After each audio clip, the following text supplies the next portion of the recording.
우리가 그 단어 중에 이 자유, 이 사랑, 이 단어를 우리가 떠올리면 참 가슴이 두근거리게 됩니다.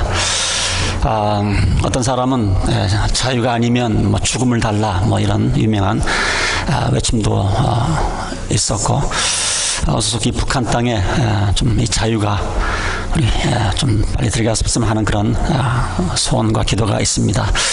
사랑도 마찬가지입니다. 뭐 노래, 드라마, 영화 모든 주제에 사랑이 다 들어갑니다. 자, 그런데 사람들이 굉장히 그 자유와 사랑을 추구를 하지만 자유를 누리지 못하고 오히려 구속된 삶을 살고, 사랑을 추구를 하지만 사랑 가운데 살기보다는 서로 이렇게 상처를 주고 받으면서 사는 수가 많이 있습니다. 이유는 아마 그 진정한 자유가 무엇인지, 진정한 사랑이 무엇인지 몰라서 그러지 않을까 생각을 합니다. 그래서 오늘 본문 말씀을 가지고 정말 우리가 그리스도 안에서 진정한 자유가 무엇인가, 그리스도 안에서 정말 참된 진정한 사랑은 무엇인가 함께 나누기를 원합니다.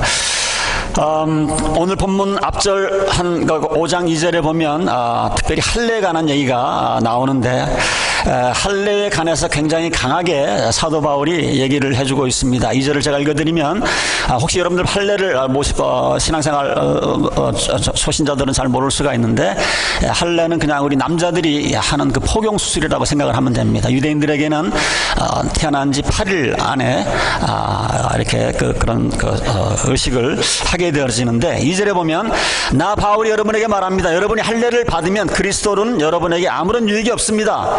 내가 할례를 받는 모든 사람에게 다시 증언합니다. 그런 사람은 율법 전체를 이행해야 할 의무를 지닙니다. 율법으로 의롭게 되려고 하는 사람은 그리스도에게서 끊어지고 은혜에서 떨어져 나간 사람입니다. 자, 그래서 너희들이 만일 할례 받기로 할 것 같으면 너희들은 구원받은 사람이 아니다. 아주 굉장히 강하게 얘기를 하고 있습니다. 자, 그런데 사도 바울이 쓴 그 서신서를 쭉 읽어보면 사도 바울이 이렇게 강하게 할례에 대해서 얘기한 적이 없는데, 특별히 이 갈라디아에서는 이 할례에 대해서 굉장히 강하게 얘기를 하고 있습니다. 보통 일반적으로 사울은 할례 이런 것에 대해서 굉장히 관대한 마음이었어요. 예를 들면 고린도전서 7장 18절에 보면 이런 말씀이 있습니다.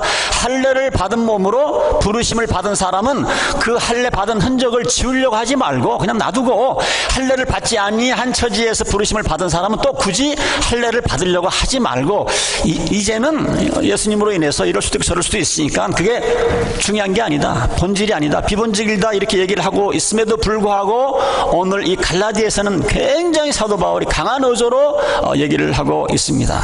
그래서 여러분 성경을 읽을 때에 그 받는 수신인들이 어떤 사람인지를 알고 우리가 성경을 읽으면 잘 이해가 됩니다. 오늘 갈라디아에서는 이렇게 사도 바울이 강하게 얘기할 수밖에 없는 그런 분명한 이유가 있습니다. 지금은 환경이 또 틀린 거예요.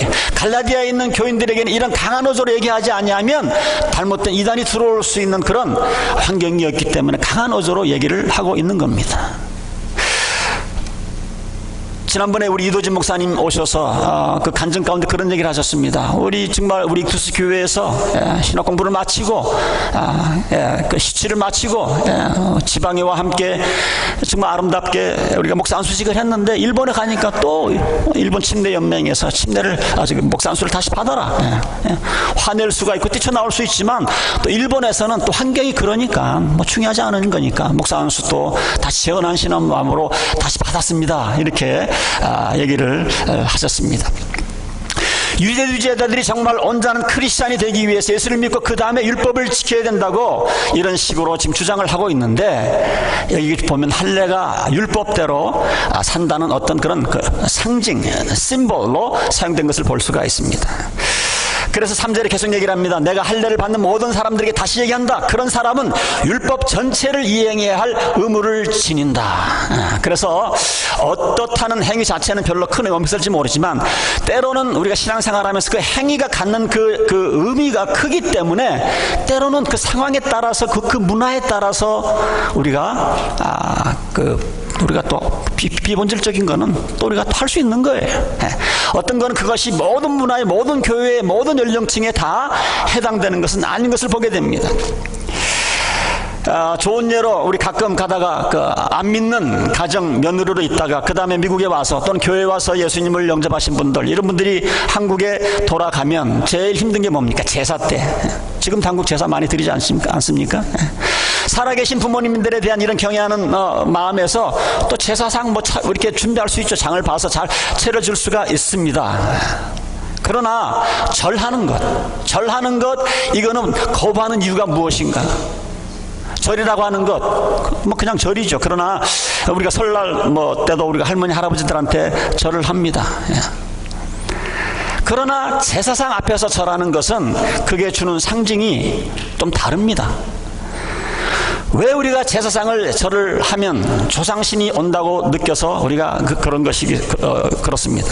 그럼 만약에 조상신이 온다 그러면 그거는 성경에도 부모들에게 공경하라고 그랬으니까 그 부모들에게 우리가 절할 수 있는 거죠. 그러나 뭐예요?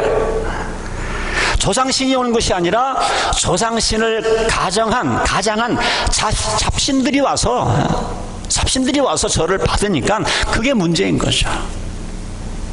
그래서 절한다는 게 무릎을 꿇고 허리를 굽힌다는 것을 넘어서 이런 상징적인 의미가 있기 때문에 우리 크리스천들은 제사상 차려줄 수는 있지만 그 앞에서 절을 하는 것, 저한테 문의를 하면 저는 하지 못하도록 저는 권면을 합니다. 그래서 우리가 이 세상 살면 상징이라는 것, 때로는 이 상징, 심볼이라는 것이 굉장히 중요할 때가 있어요. 밥 먹을 때 기도하는 것, 밥 먹을 때 기도 안 하는 것, 여러분들 밥 먹을 때 기도한 것, 또 기도 안 한 것, 하나님 다 알고 계시니까 우리가 나중에 천국 가면 너 어느 날 무슨 시 몇 시 그때는 너 점심 때 저녁 때 기도 안 했지 이러면서 하나님 우리를 책망하지 않습니다. 그러나 우리가 밥 먹을 때 기도하는 거는 내 신앙을 선포하는 것 아닙니까? 밥 먹을 때 기도 안 하는 것 뭡니까?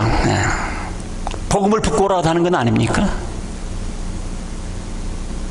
그게 바로 상징이 주는 의미입니다. 그래서 사도 바울도 할례를 받느냐 안 받느냐 이것이 중요한 것이 아니라 때로는 그것이 주는 상징, 이것을 할례를 받을 것 같으면 율법이다, 율법. 그런데 사도 바울이 보기에는 율법하고 믿음하고는 도저히 섞일 수가 없는 거예요. 바울의 신앙 양심상 이건 안 되는 거예요. 율법하고 믿음은 섞일 수가 없다는 거예요. 둘 중에 하나를 섞여야 된다는 겁니다. 그래서 너희들이 만일 그 율법을 선택해서 할례를 받을 것 같다 그러면 너희들은 율법을 선택했기 때문에 그 다음에는 믿음이 아니다. 우리가 신앙생활 하다 보면 둘 중에 하나를 선택을 해야 될 때가 있습니다. 그런 경우가 참 많아요, 여러분들. 그런데 우리는 선택을 하지 않고 둘 다 낚아채려고 하다 보니까 문제가 커지고 자유함이 없는 거예요. 오늘 우리가 진정한 자유가 무엇인가, 그 주제를 지금 우리가 함께 나누고 있는데, 여러분들 신앙생활 한 지 꽤 오래됐음에도 불구하고 왜 나는 다른 사람처럼 이런 자유함이 없는가? 여러분들 제가 여러 번 말씀드렸지만 양다리 걸치면 그래, 양다리. 제일 좋은 예가 예수님이 그런 말씀을 하셨어요. 물질을 얘기를 하시면서 마태복음 6장 24절에 뭐라고 말씀하셨습니까?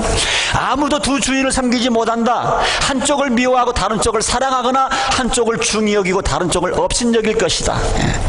너희는 하나님과 재물을 아울러 섬길 수가 없다. 예수님이 분명히 얘기를 하셨어요. 여러분들 우리가 지금 자본주의에 지금 우리가 삶을 살아가고 있는데 조심할 게 하나 있어요. 물질이 굉장히 무섭습니다. 물질이 잘못 관리하면 이게 여러분들의 삶에 또 다른 하나님이 될 수가 있어요. 그래서 예수님이 말씀하신 게 하나님과 재물을 아울러 섬길 수가 없다. 그런데 우리는 많은 경우에 뭐예요? 재물도 섬겨보고 하나님도 섬겨보려고 이러다 보니까 이게 갈등이 있는 거예요. 갈등. 그러다 보니까 엉거주춤한 이것도 아니고 저것도 아니고, 그래서 자유하지 못하는 겁니다. 가끔 하다가 저는 농담 삼아 그럽니다. 예수 그렇게 믿을 바에는 차라리 세상에 나가서 실컷 죄 짓고 세상 사람들이 하는 대로 한번 좀 비즈니스 한번 하시고 그렇게 한번 해보시라고. 이거는 이것도 아니고 저것도 아니고, 세상 나가서 세상 사람 눈치 보고 교회만 교회 사람 눈치 보고, 보는 사람도 불안해. 보는 사람. 우리가 신앙생활을 하면서 확실히 편을 정해야 됩니다. 확실히 편을 정하지 못하면 편을 정할 때까지 여러분들은 자유함을 갖지 못하게 되어 있어요. 그러나 일단 내가 그 둘 중에 마음을 딱 정해서 심지를 굳게 해놓으면 그 다음부터 자유함이 생깁니다. 자유함이 생겨. 엉거주춤하는 데서 벗어나서 자유함이 생기고, 그 다음에 자유함이 생기니까 그 가운데 어떤 그런 에너지가 생기게 되는 겁니다.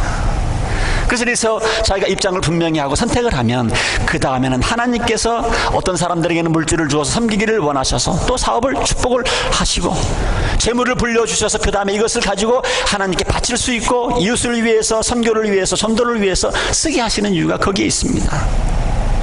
여러분, 물질에 관한 그 참 성경 구절이 많이 있는데 흥미있는 물질 그 구절이 하나 있는데 잠언 10장 22절입니다.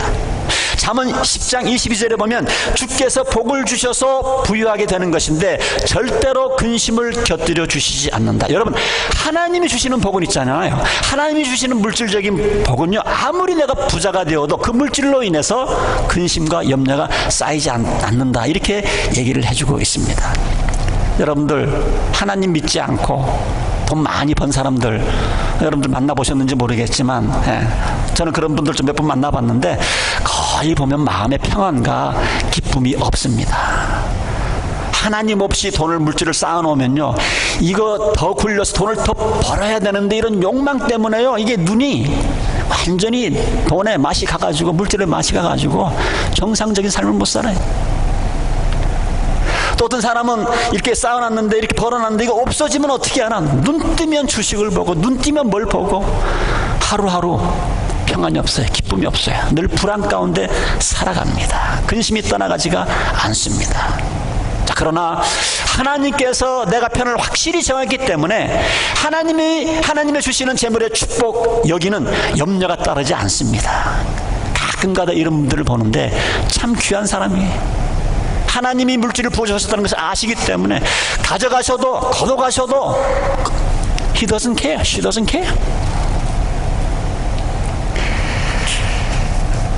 그래서 우리가 확실하게 편을 정하면 생활의 염려에서 해방되게 되어 있습니다. 하나님께서는 이런 약속의 말씀을 참 많이 하셨어요. 근데 많은 경우에 우리가 여기서 해방되지 못하는 이유가 뭐냐면 양다리 걸쳐서 그래요. 엉가주춤하게 물질과 하나님을 다 섬겨보려고. 여러분, 그리고 또 하나, 둘이 섞일 수 없는 게 하나 또 있습니다. 물질하고 하나님 말고 또 하나는 뭐냐면 야고보서 4장 4절에 나오는데 뭐라고 그랬냐면 세상과 버탐이 하나님과 등지는 일임을 알지 못합니까?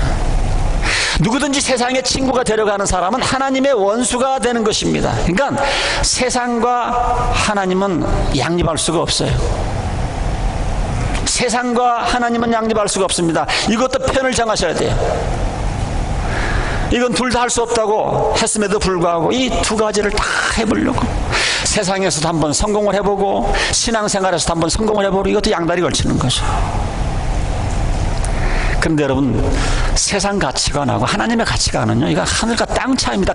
같이 갈 수가 없는 거예요. 같이 세상에 나가서 거기서 성공하기에는 어떻게 했어야 됩니까? 세상적인 가치관을 쫓아야 세상에서 인기를 누리고 세상에서 명예를 누릴 수가 있는 거예요. 그런데 교회에 와서는 교회의 가치관 이런 걸 쫓는 척을 하고, 그래서 생기는 것이 뭡니까? 생활의 이중성, 영어로 hypocrite. 월요일에서 토요일까지 사는 방식과 주일날 하루 사는 방식이 전혀 틀린 거예요. 저는 확신하기로 우리 교회는 이런 분들이 적다고 저는 생각을 합니다. 하도 제가 이걸 강조를 했기 때문에. 그러나 다른 교회 가보면요, 정말 이런 사람들 많아요. 특히 남자들 주일날 교회 한 번 오는 거 아주 선심 쓰는 것처럼, 자기 마누라한테 나 오늘 교회 한 번 갔다, 아주 선심을 쓰고 있어, 선심. 자, 이런 사람들 때문에 안 믿는 사람들이 이게 크리스찬이야? 이게 교회야? 자기네들이 보기에도 이런 사람들이 모이는 교회 가고 싶겠어요? 안 가고 싶겠습니까? 세상 사람들과 똑같이 생각하고 세상 사람들과 똑같이 행동을 하는데, 그런 사람들 누가 존경을 합니까? 앞에서는 고개를 굽신거릴지 모르지만 절대 마음에서 우러나오는 존경 안 합니다. 안 합니다. 둘이 섞일 수가 없어요. 혹시 여러분들 이 둘을 섞으려고 하는 사람이 있습니까? 안 되게 되어 있어요. 안 되게 되어 있습니다. 그러면 세상에서는 우리 크리스찬들은 나고자가 돼야 됩니까? 그거 아니죠. 우리가 자꾸 세상의 마음에 들려고 그러지 말고 우리가 세상 속에서 세상을 복음으로 변화시키려고 세상에서 빛과 소금의 역할을 하려고 나 나름대로 열심히 노력하면서 사는 이런 가치관으로 사업을 하고 직장 생활을 하고 세상에서 그렇게 살아야죠. 어떻게 세상과 영합을 해서 세상의 마음에 들어서 그 비율을 맞추고 성공하려고 그러다 보니까 또 거긴 또 가서 쫓아가고 주일날 하루 와서 하나님 또 쫓아가려고 하니까 이게 엉거주춤 또 이것도 여기에서 자유함이 없게 됩니다. 그러나 이 문제도 여러분들이 편을 딱 정하고 나면 make up your mind, 편을 딱 정하고 나면 그 다음에 왠지 모르게 하나님께서 주시는 성령께서 주시는 마음의 평안함과 기쁨과 이 안식이 그 다음에 찾아오는 거예요. 그 다음에 성경에 요셉, 다니엘 제가 설명은 다 하지 않지만 바로 그런 뭐 좋은 그런 예가 그분들에게 있지 않습니까? 자, 그 다음에 오늘 읽을 말씀에 보면 사도 바울이 자꾸만 자유를 얘기를 하는데 자유는 무엇에 관한 자유인가? 특별히 오늘 사도 바울이 얘기하고 있는 것은 율법에서의 자유를 얘기하고 있어요. 율법에서의 자유. 자, 왜 율법이 우리를 노예로 만드는가? 여러분 율법이 뭔지 아시죠? 율법. 이렇게 해라, 저렇게 해라, 이거 해라, 이거 하지 말아라. 이게 율법입니다. 그런데 우리가 율법대로 살지를 못합니다. 그러니까 율법대로 살지 못하니까 율법은 있는데 이걸 일대로 살지 못하니까 자꾸 뭐예요? 양심의 가책과 또 내가 율법대로 살지 못해서 받을지 모르는 어떤 벌에 대한 두려움이 있습니다. 이런 가책과 두려움의 노예가 되는 겁니다. 그 다음에 또 한 걸음 더 나가서 율법이라는 것은 어떻게 살아야 된다는 것이 말해주는 율법인데 우리가 그 율법대로 살아가지 못하는 거예요. 살아가지 못하는 거예요. 그러니까 오히려 때로는 이 율법이 우리를 더 죄짓게 만들 때가 있습니다. 여러분 그거 아세요? 율법이 오히려 우리를 더 죄짓게 만든다. 왜 그러냐면요, 우리는요 죄로 인해서 오염된 그런 생각과 그런 마음과 그런 본성을 가지고 있기 때문에 하지 말라고 그러면 더 하고 싶어요. 하던 것도 하라 그러면 하기 싫어해요. 저도 그런 성향이 있고 우리 모두에게 다 이런 성향이 다 있어요. 여러분 옛날에 저는 아주 재밌는 이런 쇼를 좋아해가지고 옛날에 미국에 와가지고 캔디드 TV 카메라 쇼가 있었어요. 한국의 몰래 카메라처럼. 그러니까 사람들이 어떤 반응을 보이나 이걸 카메라로 찍어서 하는데 한 번은 담장에다가 구멍을 하나 이렇게 내놓고 그 밑에다가 뭐라고 썼냐면 이 구멍 절대로 들여다보지 마세요. 자, 그러면 그거 안 써있으면 그냥 지나가는데 그거 써있으니까 이렇게 싹 봅니다. 보다가 없으니까 싹 보거든요. 카메라 찍혀서 나오는 그런 쇼거든요. 여러분 이게 바로 우리가 하지 말라고 그러면 더 하고 싶어지는 그런 본성이 있습니다. 여러분들도 티네이저 때 엄마 아빠 말씀 지킬 때 아마 분명히 그랬을 거예요. 하지 말라고 하는 거는 더 했고 하라고 하는 건 더 안 하고 뺀질뺀질 우리가 다 죄된 본성. 사실 율법은 좋은 겁니다. 어떻게 살아야 된다는 것을 가르치고 그렇지만 우리에게 가져오는 효과는 더 죄를 짓게 만든다는 거예요. 사도 바울도 이 사실을 깨닫고 로마서 7장 7절 8절에 이렇게 얘기를 합니다. 율법에 탐내지 말아라. 하지 않았으면 나는 탐심이 무엇인지를 알지 못하였을 것이다. 그러나 죄는 이 계명을 통하여 틈을 타서 내 속에서 온갖 탐욕을 일으켰습니다. 율법이 없으면 죄는 죽은 것입니다. 그래서 여러분들 인정을 하셔야 돼요. 죄를 안 지으려고 그러면 점점 더 죄 짓고 싶어 하는 거. 이걸 얼른 깨달으셔야 돼요. 근데 계명이 하는 역할이 이런 역할을 한다는 거예요. 계명이. 그러니까 우리는 계명이 옳은 줄 아는데 살지 못하니까 그것으로 오는 그 가책, 징벌, 또 교회 직분을 안 맡아서 모르는데 직분자인데 남들이 다 안아주는 내가 좋은 신앙을 가졌다고 하는 그렇게 나를 우러러보는 사람인데 나의 행실은 내 생각은 그러지 못하는 것에 대한 죄책감, 두려움, 오히려 이런 것 때문에 우리는 더 죄를 지을 때가 많습니다. 자, 그래서 예수님이 이 세상에 오신 거예요. 율법을 지키지도 못하고 율법 주니까 반대로 나가고 너희는 안 되겠다. 다시 하나님께서 계획을 세우셔서 하나님께서 예수 그리스도를 이 땅에 보내신 겁니다.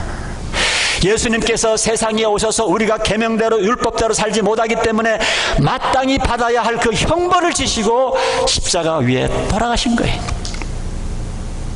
그래서 우리가 내 자를 위해서 예수께서 십자가에 돌아가신 그 사실을 내가 믿으면 그 믿음 하나 보시고 하나님께서는 나를 보실 때에 내 안에 예수님이 계시기 때문에 내가 죄를 한 번도 안 지은 사람처럼 그런 의인으로 우리를 봐주시는 거예요. 이게 복음입니다. 얼마나 기가 막힌 겁니까? 우리로 하여금 내가 율법을 지키지 못했기 때문에 벌을 받으면 어떻게 하나 하는 이런 두려움에서 해방시켜 주신 거예요. 예수님으로 인해서.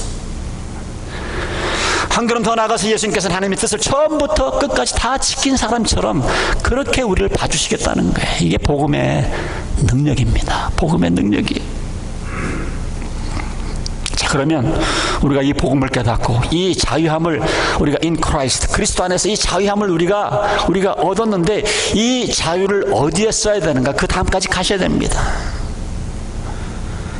사도 바울은 얘기하기를 이 자유를 내가 그리스도 안에서 이 자유를 어디까지 끌고 가야 되는가? 우리의 삶 가운데서 이것이 사랑으로 나타나야 된다 이렇게 얘기를 합니다.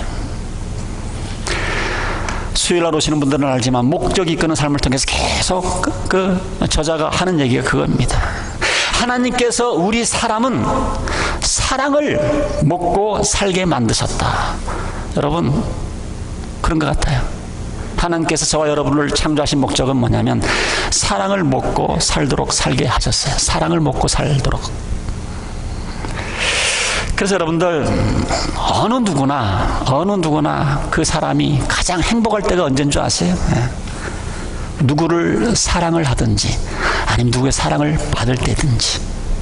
그래서 연애할 때 보면 그 남녀가 아름다운 이유가 거기에 있지 않습니까? 사람이 가장 행복할 때가 언젠가 누구를 사랑하든지 받고 있을 때입니다. 우리는 사랑을 하고 사랑을 받으면서 살 때에 그때 우리는 내가 행복한 사람이다 라는 것을 우리는 깨닫게 되어 있어요. 왜냐하면 우리가 하나님의 형상으로 그렇게 지음을 받았기 때문에 근데 우리 주위에서는요 전혀 사랑이 무감동한 것 같은 그런 아주 흉악범들이 있습니다. 여러분들 그 흉악범들 이게 좀 책을 읽어보니까 그 사람들이 흉악범이 될 수밖에 없는 그런 환경 속에서 사는 것을 보게 돼요. 그런 걸 보면서 나나 그 사람이나 정말 종이 한 장 차이구나. 종이 한 장. 나도 그런 환경 속에서 살았으면 나도 얼마든지 그와 같은 흉악범이 될 수 있었는데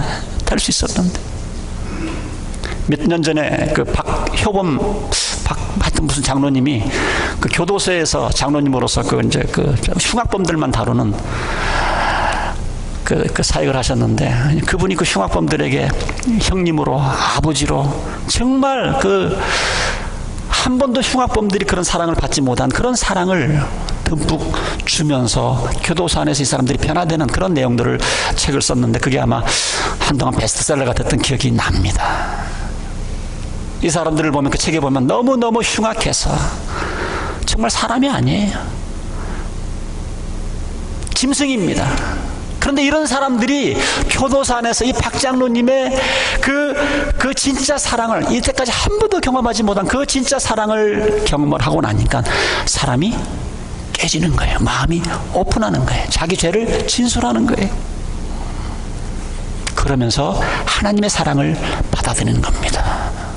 그러면서 형장의 이슬로 사라지면서 하나님을 찬양하면서 형장의 이슬로 사라져가는 그런 내용들이 그 책에 적혀져 있습니다. 사랑하는 성도 여러분, 저도 그렇고 여러분들도 그렇고 우리 모두는요 다 사랑받고 싶은 욕구, 사랑하고 싶은 이런 욕구를 가지고 태어났습니다. 이건 가장 기본이에요. 이거 여러분 잘 깨달으셔야 됩니다. 그런 사람들은 이런 욕구가 있음에도 불구하고 자기가 사랑하고 싶은 사람 혹은 자기를 사랑해 주기를 원하는 사람들이 사랑 대신에 상처를 줘서 그런 거거든요. 상처. 그러니까 상처를 받으니까 이제 더 이상 사랑도 주지도 않고 받지도 않고 자기 자신을 가둬두면서 살아가는 사람들이 많습니다. 그래서 여러분들 우리 주위에 가만 보세요. 저 사람을 이렇게 잘 삐지지 저렇게 이렇게 강팍하지 그 사람들 보는 순간 여러분들 기도하셔야 돼요. 저 사람이 바로 내 사랑과 내 기도와 내 격려가 필요한 사람이다. 손가락질하고 왜 저래 그런 것이 아니고 우리의 사랑과 칭찬과 격려가 필요한 사람들이에요. 사람은 사랑을 먹으면서 살게 되어 있습니다. 사랑을 주고 사랑을 받을 때에 행복하게 되어 있어요. 그러다가 이것이 진정한 사랑의 터치를 하면서 사람들이 변하게 되는 거예요. 흉악범이 변하게 되는 겁니다. 자, 그런데 우리가 왜 이런 사랑을 못합니까? 왜 우리가 이런 사랑을 하지 못합니까? 이것도 사도 바울은 얘기하기를 율법 때문에 그렇다. 율법 때문에. 우리가 사랑하지 못할 때 오는 그런 죄책감, 또 사랑을 해야 되는데 되지 않는 이런 부담감, 이런 것 때문에 오히려 사랑이 안 되는 거예요. 그래서 우리는 사랑하십시오 사랑하십시오 하면 사랑이 될 것 같지만 거꾸로 더 안 하게 만듭니다. 여러분들, 우리 자매님들 저한테 가끔 그런 얘기해요. 우리 남편 옛날 같지 않아요. 결혼 초기에는 그렇게 사랑하고 그러더니, 그래서 자기가 떼기장도 써봤다는 거예요. Love me, love me, 사랑해달라고. Love me tender, 부드럽게 사랑해 주셔요. 근데 여러분들, 남자를 몰라서 하는 얘기예요. 남자는 사랑해달라고 그러면요 더 도망가요. 멀리 더 도망가요. 남자들은 가만히 내버려 두세요. 그냥 집안으로 돌아올 때까지. 그게 오히려 나에게 돌아올 수 있는, 나를 사랑할 수 있는 확률이 더 높게 됩니다. 여러분, 사랑은 요구해서 되는 것이 아니에요. 왜 그렇게 모르는지. 그래서 우리가 진정으로 사랑하면서 살기를 원한다면 우리 하나님께서 우리에게 계명이라고 하는 것이 사실 이게 이제 부담인 거예요. 마음을 다하고 목숨을 다하고 뜻을 다해서 하나님을 사랑하라고 그랬는데, 여러분 그렇게 사랑하는 사람이 어디 있어요 지금? 안 되잖아요. 오히려 사랑하려고 애를 쓰면 더 마음의 좌절감과 분노가 이런 게 솟아오르잖아요. 그래서 우리를 이 계명에서 해방시키시려고 하나님께서 예수님을 이 땅에 보내신 거예요. 자, 그러면 우리가 이런 자유를 갖고 어떻게 됩니까? 여러분들 이제 정말 남은 여생을 사랑하면서 살아야 돼요. 우리는 사랑을 먹고 살게 되어 있습니다. 여러분들 자녀를 키우면서 애가 삐뚤게 나갑니까? 부모의 사랑이 부족한 거예요. 교우들 가운데 어떤 사람 좀 잘 삐지고 좀 이상한 행동을 합니까? 무슨 말입니까? 그분에게 더 사랑을 나눠줘야 된다는 그런 뜻이에요. 이제는 그 자유를 갖고서 진정한 행복을 누려야 되는데 그러지 못하는 것, 왜 그렇습니까? 사도 바울은 로마서 본문 5장 13절에 계속 이런 얘기를 하죠. 형제 자매 여러분, 하나님께서 여러분을 부르셔서 자유를 누리게 하셨습니다. 그 다음에 중요한, 그러나 여러분은 그 자유를 육체의 욕망을 만족시키는 구실로 삼지 말고 사랑으로 서로 섬기십시오. 우리가 그리스도 안에서 이제 참 자유를 얻었는데 그 자유를 무엇을 위해서 쓸 것인가? 이제 사랑으로 서로 섬기라는 거예요. 우리가 율법 많이 있지만 그 율법을 한마디로 말하면 내 이웃을 내 몸과 같이 사랑하여라, 이 하신 말씀에 예수님께서 말씀하셔서 거기에 다 들어가 있다 이렇게 말씀하셨거든요. 하나님께서 이제는 정말 사랑받으면서 살고 싶지? 맞아. 거기에 참 행복이 있어. 자, 그렇지만 우리가 율법의 종노릇을 하고 있으니까 이거를 다 풀어줬는데 이거를 또 이웃을 사랑하는 데 쓰지 못하고 다시 하나님께서 우리에게 주신 이 자유를 죄를 짓는 데 쓰면 안 된다, 그런 얘기입니다. 다시 죄의 도회가 되면 안 된다, 그 얘기예요. 우리가 그리스도 안에서 참 자유함을 얻었습니다. 어떻게 됩니까? 하나님께서 우리를 만들어 주신 이 창조의 목적을 위해서 서로 사랑하면서 사는 거예요.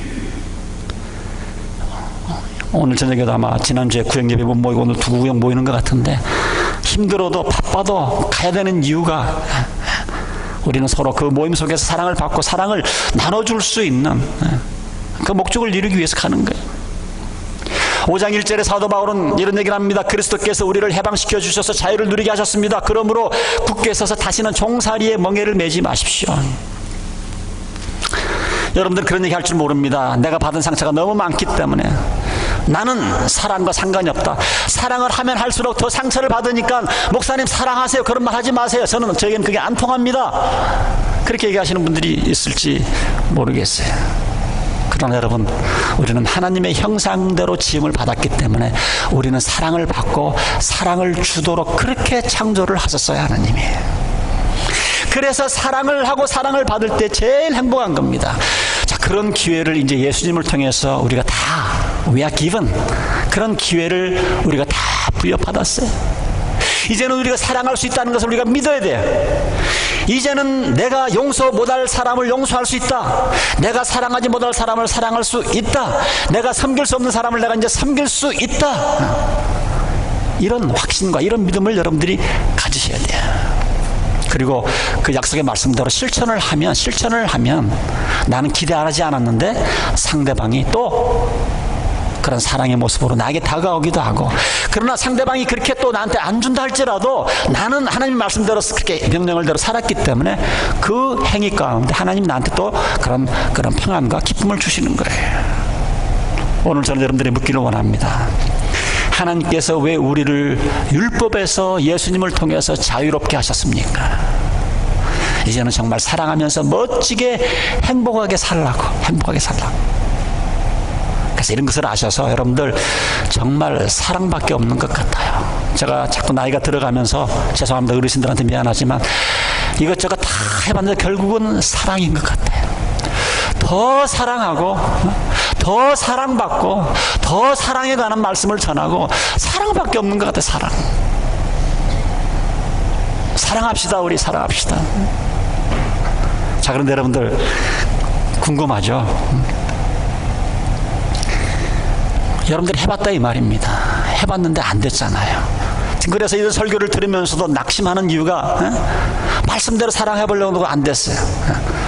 근데 오늘 마지막 여러분들에게 비결을 알려드리고 말씀을 마치기를 원합니다. 여러분들 사랑도 내 노력으로 내 의지로는 안 됩니다. 안 되게 돼 있어.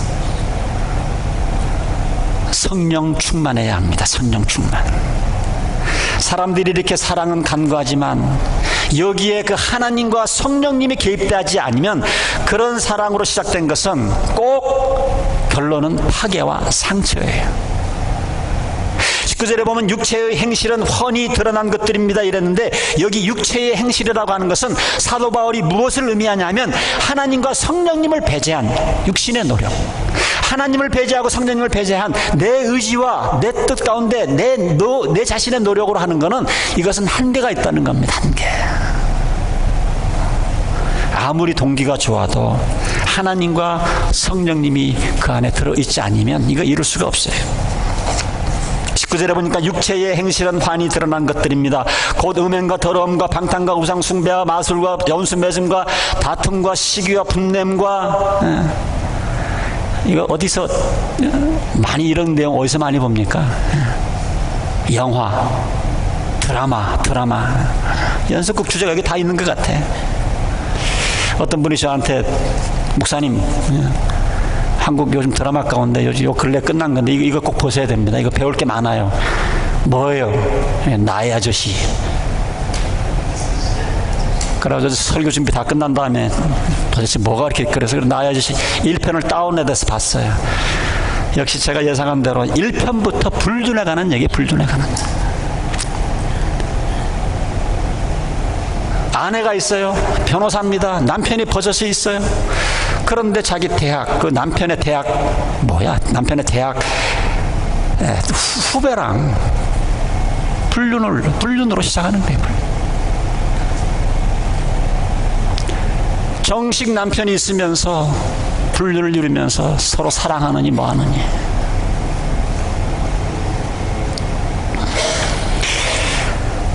사랑도 좋지만 그 사랑 안에 하나님이 빠지고 성령이 빠지면, 제가 그 드라마는 다 안 봤지만 해피엔딩으로 끝날 수가 없죠. 불륜으로 시작을 했는데.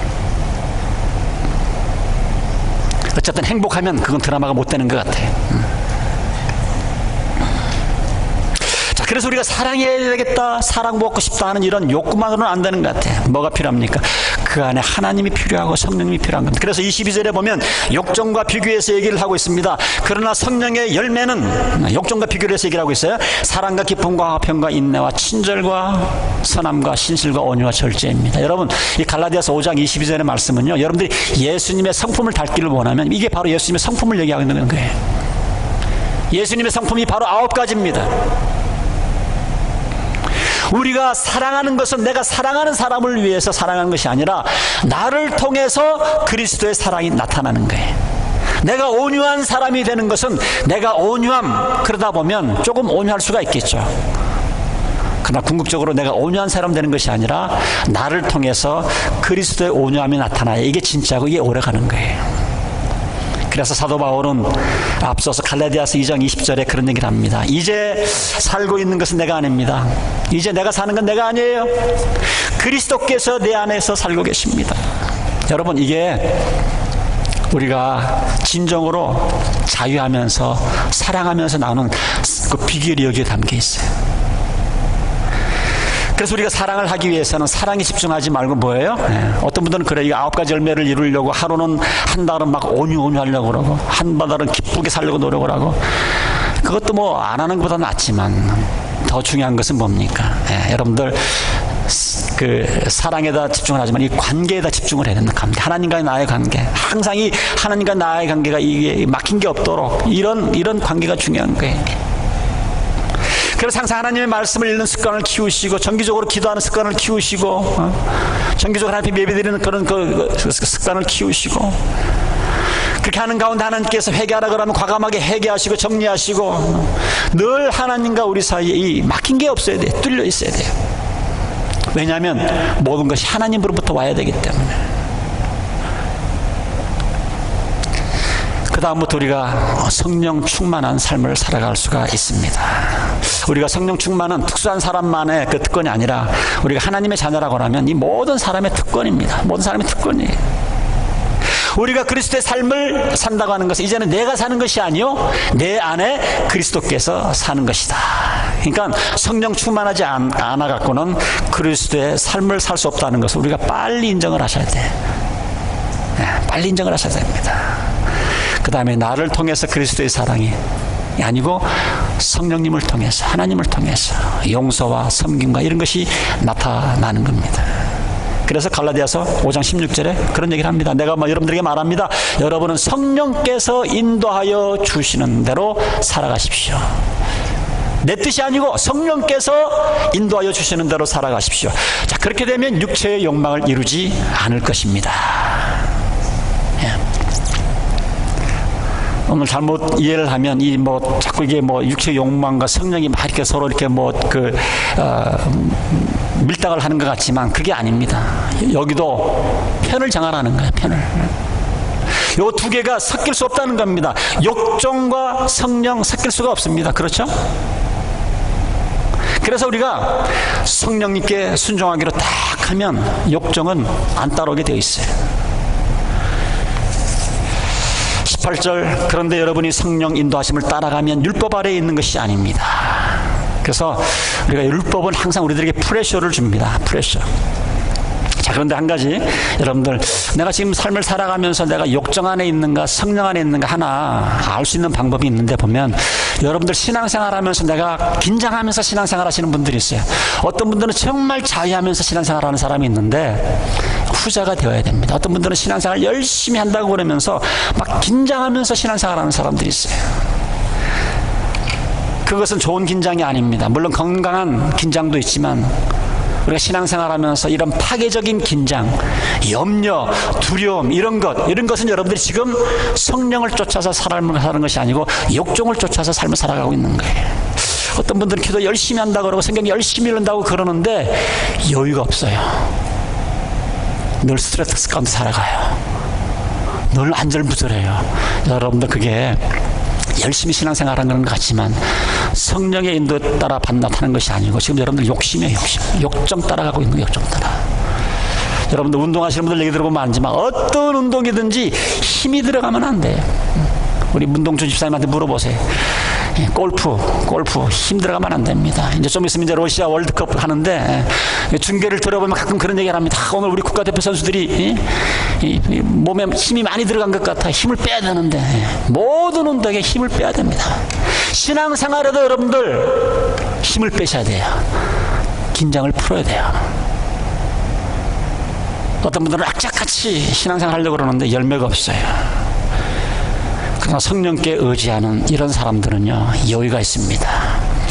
기쁨이 있어요. 저희 교회는 이런 분들이 많아요. 그 사람들이 어려움이 없어서가 아니에요. 똑같이 어려움과 환난이 있지만 성령께 내어 맡기고 그런 자유와 안식과 그런 기쁨이 있는 거예요. 오늘 여러분들, 내가 지금 신앙생활하고 있는데 여유가 없다. 여러분들, 내 욕심대로 지금 내 신앙도 내 욕심대로 지금 신앙을 키워보려고 하는 거예요. 여러분들, 주위에서 예수 잘 믿는 분들, 성령 충만한 사람들을 보면요, 늘 긴장이 풀어져 있어요. 몸에 힘을 뺀 사람들입니다. 성령께, 하나님께 다 의지했기 때문에. 말씀을 마치면서 여러분들, 진정한 자유를 누리기를 원하시고 진정한 사랑을 누리기를 원하시고 정말 성령 충만한 삶을 원하시면 여러분, 긴장 푸는 법을 배우셔야 됩니다. 어떤 분들은요, 이게 뭐 말하기가 두려워, 말 잘못했다가 뭐 언제 터질지 모르기 때문에 그런 사람들, 여러분들 신앙생활 잘못하는 거예요. 왜 이렇게 주위 사람들에게 불안함을 심어주고 긴장감을 심어줍니까? 진짜 사랑을 누리기를 원하고 진짜 자유를 누리기를 원하는 사람들, 긴장을 푸셔야 돼요. 긴장을 푸시고 순리대로, 하나님께서 원하시는 대로, 성령께서 인도하시는 대로 그러한 자유와 사랑을 누리시는 저와 여러분 되시기를 주님의 이름으로 축원드립니다. 기도하겠습니다.